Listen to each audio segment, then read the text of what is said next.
Bueno, muchas gracias. Buenos días a todos. Mi nombre es Juan Sebastián Malo. A los que no me conocen, soy R5 de cirugía aquí en el Hospital de Toledo. Y la verdad, hoy había decidido presentar este tema un poco en unas actualizaciones y un poco el manejo general en el traumatismo abdominal. Es un tipo de patología que lamentablemente se va presentando un poco más común en las urgencias nuestras y sobre todo ahora en estos meses de verano, en donde las incidencias de sobre todo los accidentes de tráfico y algún tipo de precipitaciones y demás se comienzan a presentar de manera más común.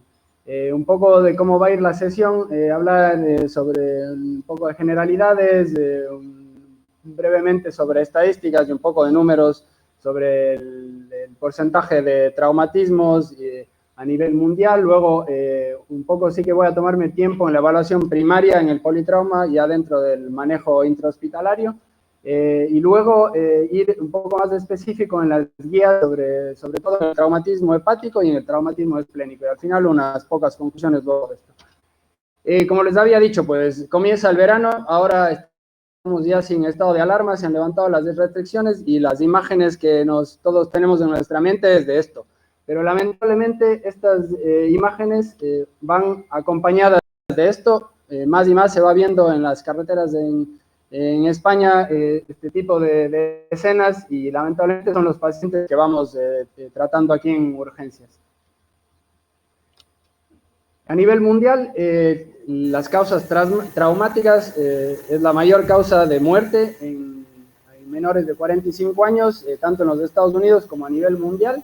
El 80% del traumatismo abdominal es un traumatismo no penetrante y el 75% se debe a accidentes de tráfico. Otras causas que tenemos que tener en cuenta son precipitaciones y sobre todo también otras causas que a veces no pensamos es violencia domiciliaria. Los órganos más afectados, como ya les había mostrado en la primera diapositiva, en los traumatismos no penetrantes, el vaso y el hígado. Y en la gráfica pueden ver un poco el porcentaje de los tipos de lesiones traumáticas y estos a nivel mundial.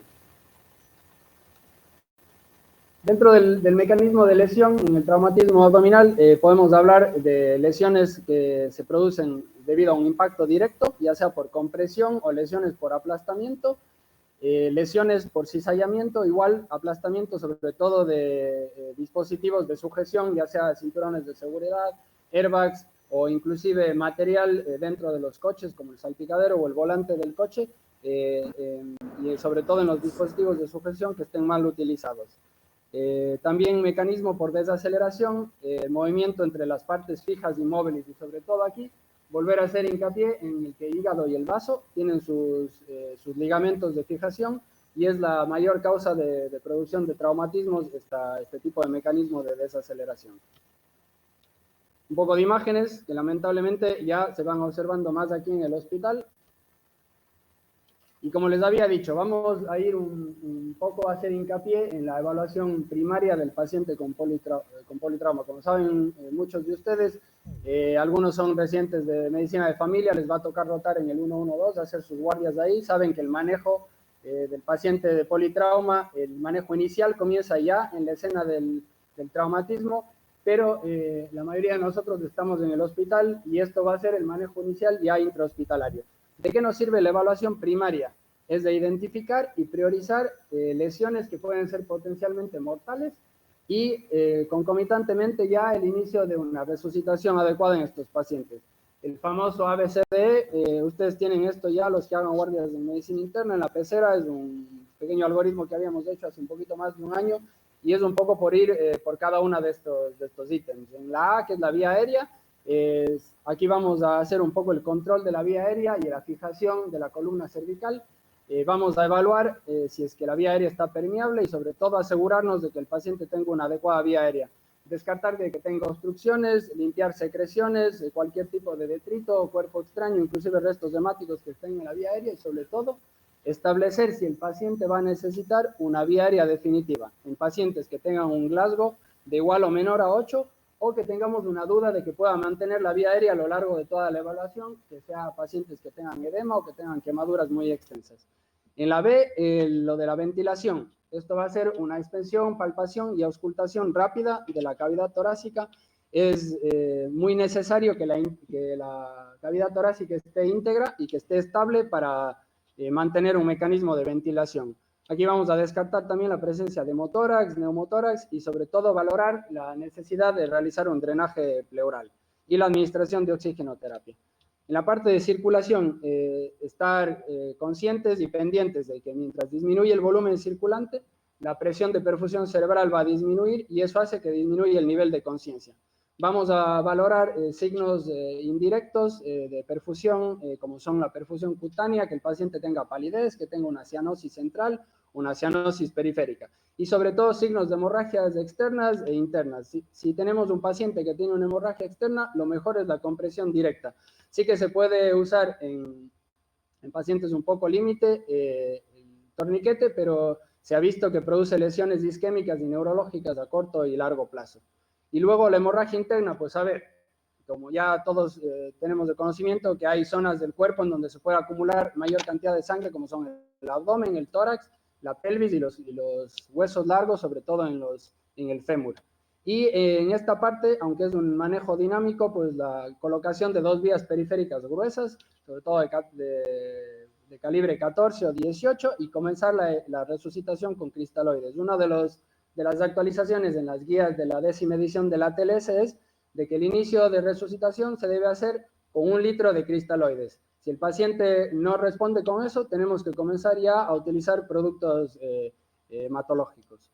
Luego en la D, la evaluación neurológica, la escala de Glasgow, que es una manera simple, rápida y es bastante objetiva para determinar el grado de conciencia y sobre todo saber que la disminución de la función neurológica, asegurarse de que la perfusión y la oxigenación están bien. Si vemos que el paciente tiene una alteración de la función neurológica, tenemos que volver a la A, la B y la C.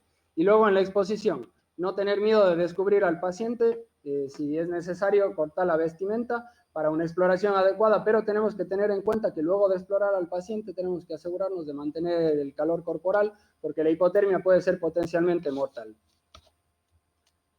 Luego de toda esta evaluación primaria, unos pequeñísimos trucos es de preguntar al paciente si el paciente está alerta y está consciente, el nombre y un poco la historia de lo sucedido. Esto nos va a dar un poco ya miras a saber de que si tiene una habilidad para hablar, no hay compromiso de la vía aérea, tiene un paso suficientemente de aire, o sea, está ventilando bien, que el nivel de conciencia está suficientemente normal para contarnos todo el episodio de lo sucedido y sobre todo que no tiene un déficit neurológico. Importante también en esto, si el paciente está consciente o si tenemos alguna persona que haya estado acompañante en el traumatismo, si haya sido visto por alguna persona, pues tener la información, ya sea del paciente, como les decía, del equipo médico. Una anamnesis completa, antecedentes personales, alergias y sobre todo la última y la naturaleza del traumatismo, si fue un tráfico, si fue una precipitación o si fue un atropello. En el tráfico, sobre todo, en qué tipo de vehículo, a la velocidad a la que iba, la situación o la localización de la persona dentro del coche o del automóvil, y los dispositivos de seguridad, si llevaba cinturón, qué tipo de cinturón llevaba, si es que había airbag o no, y si es que los airbags habían salido o no, si es que hubo fatalidad o hubo algún fallecimiento en la escena, y sobre todo si hubo un volcamiento y en qué posición había quedado el coche y si el paciente tuvo que ser extraído o no del automóvil. Luego, como les decía, esto se enseña de una manera lineal, pero la verdad que la evaluación del paciente es una evaluación dinámica, no es longitudinal. El ABCDE se hace dinámicamente de una manera rápida y se hace la evaluación secundaria si podemos al mismo tiempo que la evaluación primaria. Asegurarnos de que durante esta fase solicitar una analítica completa con hemograma, gasometría, bioquímica, pruebas de embarazo y pruebas cruzadas, monitorización cardíaca y de oxigenación, y sobre todo la utilización de sondajes. Si tenemos una sospecha de lesión pélvica o de lesión uretral, si hay equimosis en el perineo, si hay sangre en el meato urinario, no colocar sondas vesicales hasta asegurarnos que la uretra esté de características normales y sin lesiones. Y en la parte de las imágenes, en las actualizaciones nuevas, sí que en la versión anterior hablaban de realizar una placa de pelvis y de tórax a todos los pacientes que entran en la urgencia. Si el paciente no tiene clínica de dolor o inestabilidad en la pelvis y está estable y sabemos que vamos a realizarle un TAC, no es necesario ya la realización de una placa de pelvis en el box crítico o en la REA. Y otro tipo de método diagnóstico es el FAST, y esto vamos a hablar un poquito más en detalle. ¿De qué salió el FAST? Nace de la necesidad de determinar de manera temprana si el paciente tiene sangrado o no tras un traumatismo. Como pueden ver en la imagen, se utiliza diferentes ventanas en ambos hipocondrios, en el subsifoideo para determinar si hay líquido sangrado pericárdico, suprapúbico, y en el IFAST, que es el Extended FAST, se habla ya de dos ventanas a nivel de ambos hemitórax para determinar o no la presencia de neumotórax. ¿De qué nos sirve esto? Determinar si hay líquido libre, sobre todo sangre, a nivel de pericardio o peritoneo. Es una manera rápida, es no invasivo, no usa radiación y sobre todo que no tenemos que trasladar al paciente hacia una zona de radiología para la realización de otro tipo de estudios de imagen.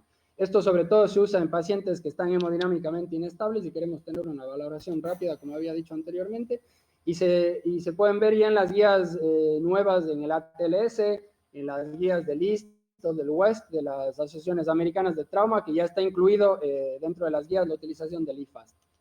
Lamentablemente lleva sus limitaciones.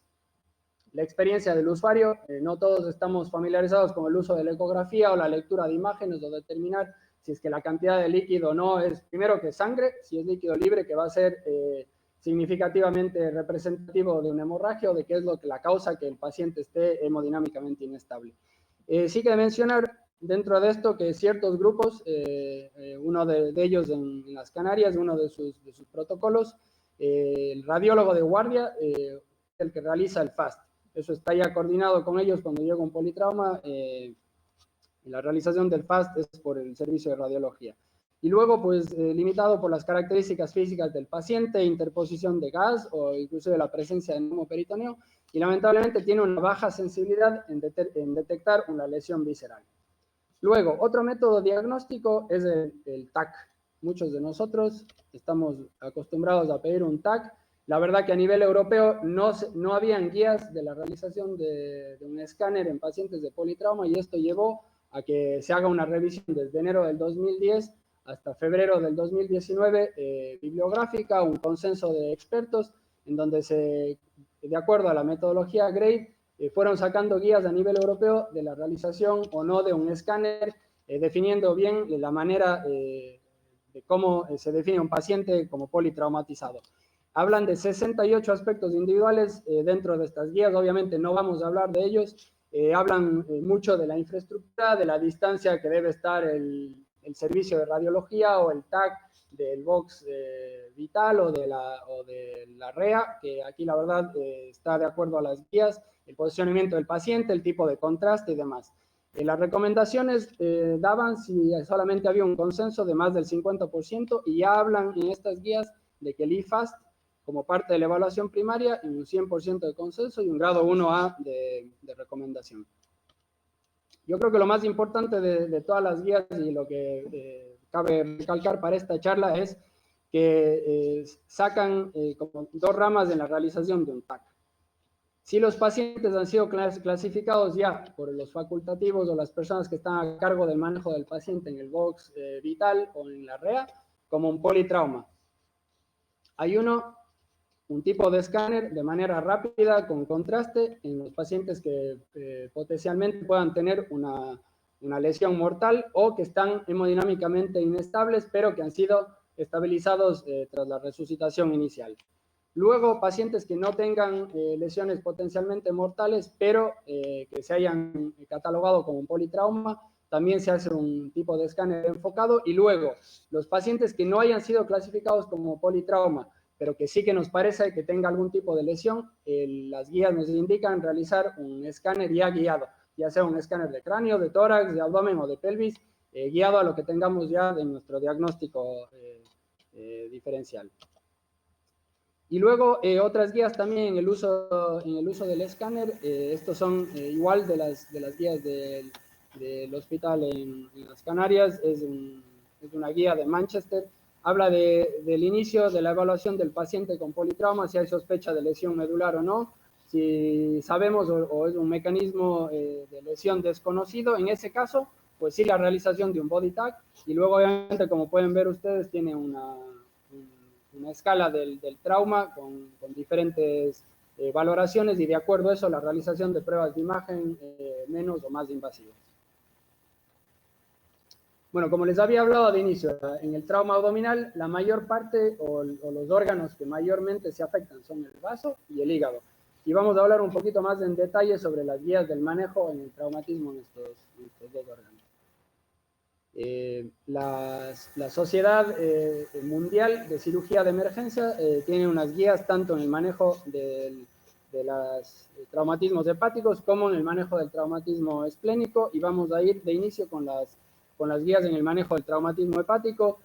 Se hizo una revisión desde enero del 1990 hasta octubre del 2019, un poco la misma metodología de las guías europeas de imagenología con una metodología GRAVE. Sí que el grado de recomendación es basado en evidencia, pero lo que tenemos que tener muy claros de las guías es que son esto, son guías, no son algoritmos, no representan o descartan otras prácticas, y sobre todo se debe individualizar el tipo de tratamiento que se dé de acuerdo al paciente y sobre todo dependiente del nivel asistencial. Y eso sí, voy a hacer un poco de hincapié porque yo vengo de otra situación del mundo, y pues hay que estar un poco y aprovechar el aprender, estar en un hospital en donde tenemos a toda disposición todos los tipos de servicios y que podemos dar a los pacientes el mejor tratamiento posible. Y sobre todo las guías se basan en dos tipos de trauma, penetrante o no penetrante, en la anatomía de la lesión, en un manejo quirúrgico o no quirúrgico de las lesiones, y en el tipo de pacientes adultos o pediátricos, pero ahora vamos a enfocar un poquito más en los pacientes adultos. Un poco de conceptos: hablan de inestabilidad hemodinámica, pacientes que tengan una tensión arterial sistólica de menos de 90, y como les había hablado ya antes, pues signos indirectos de hipovolemia, que tengan poca perfusión distal, palidez, cianosis, que tengan alteración del estado de conciencia, o pacientes que tengan una tensión arterial sistólica mayor de 90, pero luego ya de terapias de resucitación con requerimiento de transfusiones, más de 4 transfusiones en las primeras 8 horas, necesidad de cristaloides, vasopresores y un exceso de base mayor de menos de 5 milimoles por litro. La clasificación de la Sociedad Mundial de Cirugía de Trauma es esta. Y luego la clasificación, que es un poco más anatómica, que es de la Asociación Americana de Cirugía de Trauma en las lesiones hepáticas. Podemos dividir tanto en hematoma, laceración y lesiones vasculares, y son divididas en 6. Pueden ver aquí el tipo de lesión, tanto de los hematomas como las laceraciones, y un poco vamos a ver ahora en unas imágenes lo que se había explicado en la tabla. Con esto, dentro de estas guías hacen una comparación o ponen ya conjuntamente las dos clasificaciones, y sobre todo ya clasificación en pacientes estables y no hemodinámicamente estables. De acuerdo al método de diagnóstico, pues depende de la estabilidad hemodinámica. El fase extendido es un método rápido, como ya les había hablado, y tiene un grado de recomendación 1A. Está ya incluido en casi todas las guías del manejo del politrauma. Y el TAC con contraste venoso es el gold estándar para pacientes hemodinámicamente estables. Como habíamos visto ya en las guías anteriores, pacientes hemodinámicamente estables y que sean considerados como un politrauma. El TAC tiene una sensibilidad y especificidad del 96 al 100% respectivamente. Esto debe estar disponibles para pacientes estables o estabilizados, como les había hablado ya con la resucitación inicial. Y luego hablar un poco del lavado peritoneal diagnóstico, que es un método diagnóstico que se ha quedado un poco relegado porque ha sido ya superado por los otros métodos diagnósticos, pero lamentablemente en zonas donde no está disponible un ecógrafo en la urgencia o una tomografía de urgente se puede realizar. Lamentablemente tiene muchas complicaciones y depende de la técnica y depende de la persona que realice la técnica. En el manejo no quirúrgico, las lesiones hepáticas en los 90, inclusive a inicios del año 2000, se manejaba casi todo de manera quirúrgica. Ahora, la tendencia y un poco de acuerdo a las guías es que el tratamiento de lesión en pacientes hemodinámicamente estables, con los tipos de lesiones de la 1 a la 5, que no requiera otro tipo de intervención, el manejo no quirúrgico es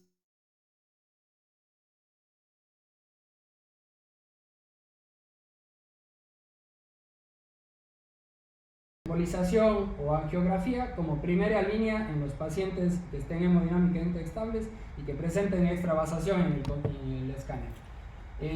Obviamente... ¿Qué pasó? Sigue. Nos recomiendan también una evaluación clínica periódica, ya sea en un box crítico o en la UBI, el paciente que no va a ser tratado de manera quirúrgica, y los pacientes que tengan concomitantemente una lesión craneal o espinal sin otra lesión abdominal, la recomendación es realizar un tratamiento no quirúrgico. Si se sospecha de una lesión en los días posteriores del traumatismo inicial, interesantemente comienzan ya a hablar de que se podría realizar una laparoscopia de intervalo. Esto, como ya verán en unas diapositivas siguientes, va a ser enfocado más ya al tipo de lesión de manera específica. Y el manejo quirúrgico: pacientes hemodinámicamente inestables con una lesión en grado 4 o de acuerdo a la Organización Mundial de Cirugía de Trauma, o de lesiones grado 5 o 6 de acuerdo a la Asociación Americana de Cirugía de Trauma.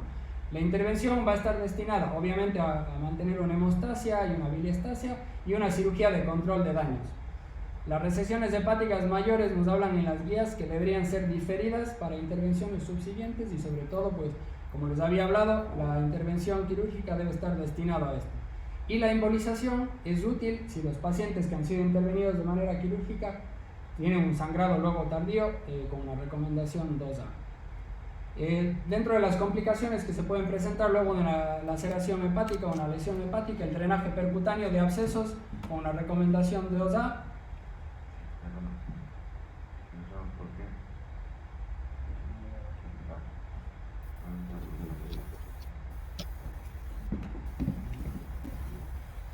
Pacientes que tengan hemorragia tardía, como ya había hablado, inclusive con inestabilidad hemodinámica, pueden ser tratados con técnicas de radiología intervencionista. Los pseudoaneurismas sí que tienen que ser tratados con angioembolización, porque aunque es una complicación poco frecuente, aproximadamente en el 1% de los traumatismos hepáticos se presenta, sí que tiene un alto grado de complicación con sangrado.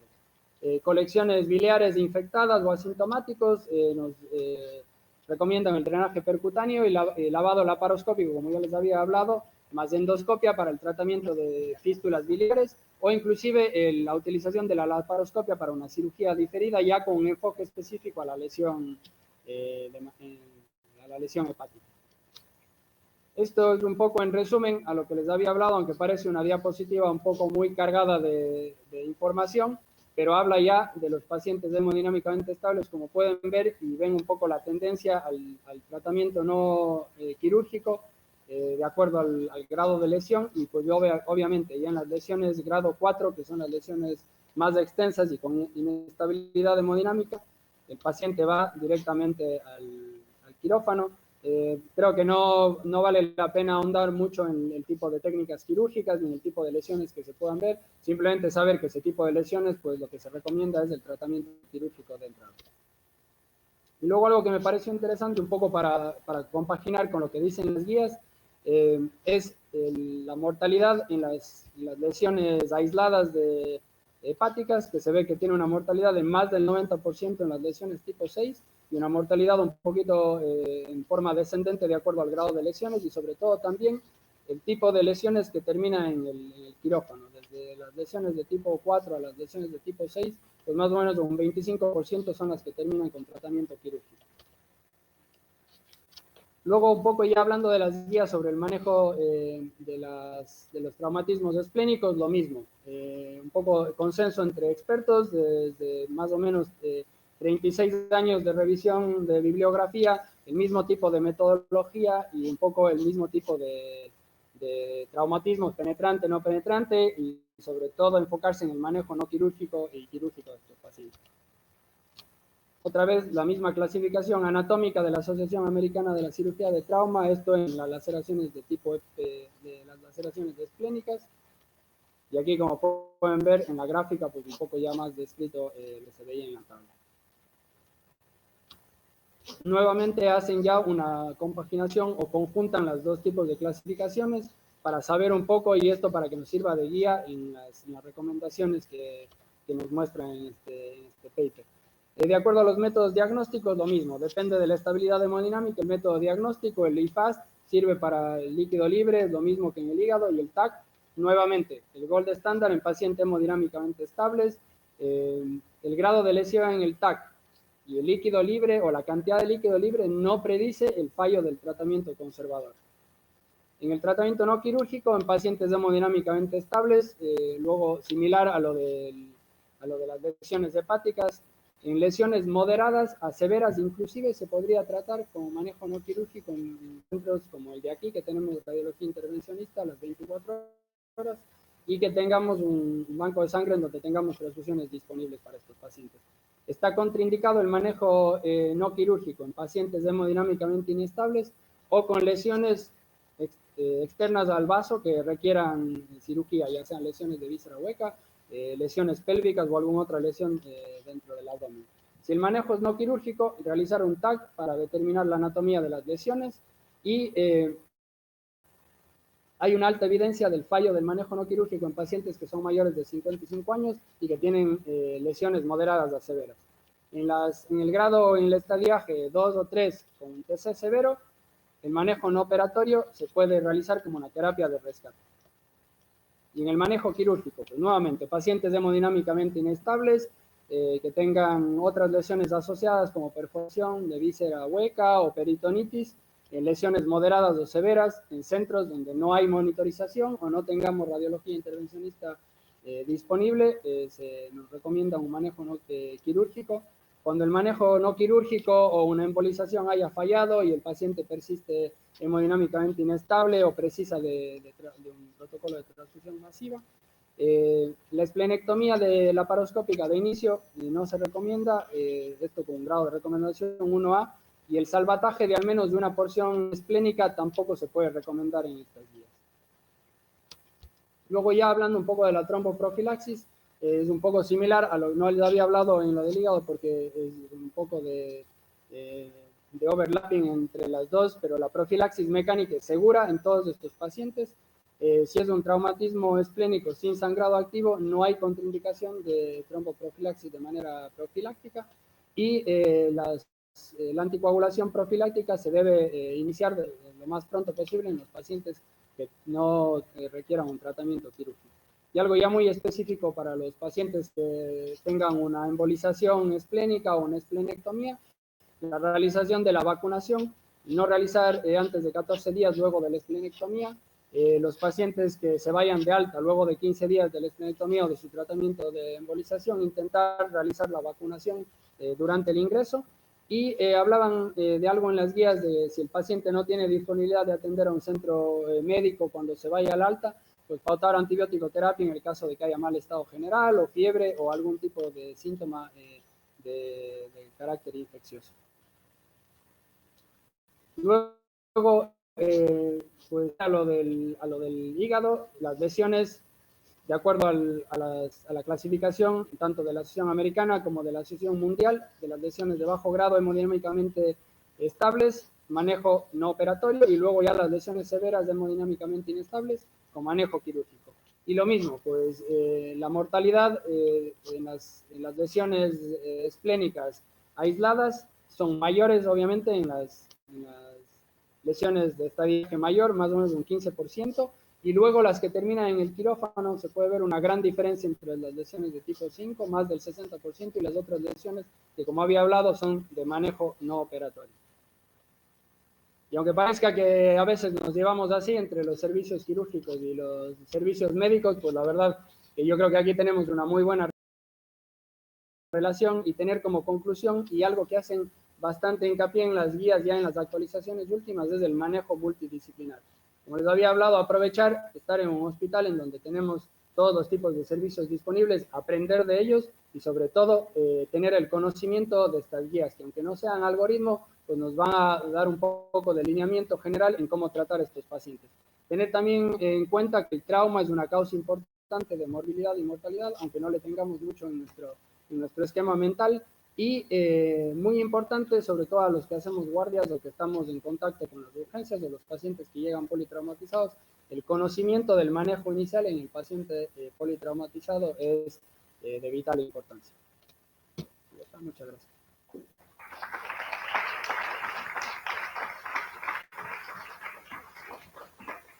No sé si tienen alguna pregunta o alguna duda.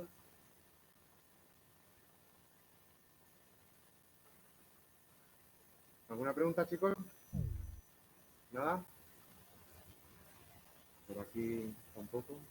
Parece que ha quedado todo claro, una buena sesión y muy útil para los que hacemos urgencias. Así que, bueno, damos por concluida la sesión y nos vemos el próximo miércoles. Gracias.